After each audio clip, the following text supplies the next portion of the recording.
ಎಲ್ಲರಿಗೂ ನಮಸ್ಕಾರ. ನಾನು ನಿಮ್ಮ ಪ್ರೀತಿಯ ಕಾರ್ತಿಕ್ ಭಂಡಾರಿ. ಆಗ್ಲೇ ನಿನ್ನೆ ನಿಮ್ಮೆಲ್ಲರೂ ತಿಳಿಸಿದ ಹಾಗೆ ಇವತ್ತು ಯಾರು ಕಸ ಹಾಕಿದ್ರೋ ಅವರ ಮನೆ ಬಾಗಿಲಿಗೆ ಬಂದಿದ್ದೀವಿ. ಈ ಕಸ ಅವ್ರ ಮನೆ ಬಾಗಿಲಿಗೆ ಹಾಕುವ ಮೂಲಕ ಅವರಿಗೆ ಜಾಗೃತಿ ಮೂಡಿಸಲಾಗ್ತದೆ. ನಾವು ಎಲ್ಲ ಮಾರ್ಷಲ್ ಆಗಿರ್ಬೋದು, ಹೆಲ್ತ್ ಇನ್ಸ್ಪೆಕ್ಟರ್ ಆಗಿರ್ಬೋದು, ನಮ್ಮ ಬೊಮ್ಮನಹಳ್ಳಿ ಕ್ಷೇತ್ರದ ಸೂಪರ್ವೈಸರ್ ಆಗಿರ್ಬೋದು, ಎಲ್ಲ ನಮ್ಮ ಆಟೋ ಚಾಲಕರಾಗಿರ್ಬೋದು, ಹೆಲ್ಪರ್ ಆಗಿರ್ಬೋದು, ಲಿಂಕ್ ವರ್ಕರ್ಗಳಾಗಿರ್ಬೋದು, ಎಲ್ಲರೂ BVP ಅಧಿಕಾರಿಗಳು ಅವರ ಮನೆ ಬಾಗಿಲಿಗೆ ಬಂದಿದ್ದೀವಿ. ಇವತ್ತು ಅವರ ಮನೆ ಬಾಗಿಲಿಗೆ ಈ ಕಸನ ಹಾಕುವ ಮೂಲಕ ಅವರಿಗೆ ಜಾಗೃತಿ ಮೂಡಿಸಲಾಗ್ತದೆ. ಇದಾದ್ಮೇಲೂ ಕೂಡ ಅವರು ಅದೇ ತಪ್ಪನ್ನ ಮಾಡಿದ್ರೆ 5,000 ರಿಂದ 10,000 ರೂಪಾಯಿವರೆಗೂ ಫೈನ್ ಹಾಕಲಾಗ್ತದೆ. ದಯವಿಟ್ಟು ಸಾರ್ವಜನಿಕರು ಅರ್ಥ ಮಾಡ್ಕೋಬೇಕು.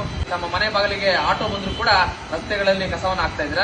ಇನ್ನು ಮುಂದೆ ಆದ್ರೂ ಹಸಿ ಕಸ ಒಣ ಕಸನ ಬೇರ್ಪಡಿಸಿ ತಮ್ಮ ಮನೆ ಬಾಗಿಲಿಗೆ ಕಸ ಸಂಗ್ರಹಿಸಲು ಬರುವಂತ ಆಟೋಗೆ ತಮ್ಮ ಕಸವನ್ನು ಹಾಕ್ಬೇಕಂತ ಕೇಳ್ಕೊಂತೀರಿ. ನಮಸ್ಕಾರ.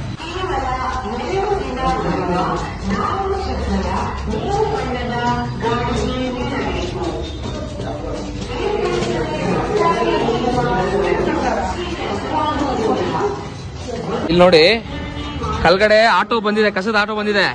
ಆದ್ರೆ ನಮ್ಮ ಈ ಬಿಲ್ಡಿಂಗ್ ನ 3ನೇ ಫ್ಲೋರು ಮನೆಯವರು ಕಸವನ್ನ ಇಲ್ಲೇ ಇಟ್ಕೊಂಡಿದ್ದಾರೆ, ಕೆಳಗಡೆ ಬಂದಿಲ್ಲ. ನಾವು ಮನೆ ಬಾಗಿಲಿಗೆ ಬಂದಿದ್ದೀವಿ.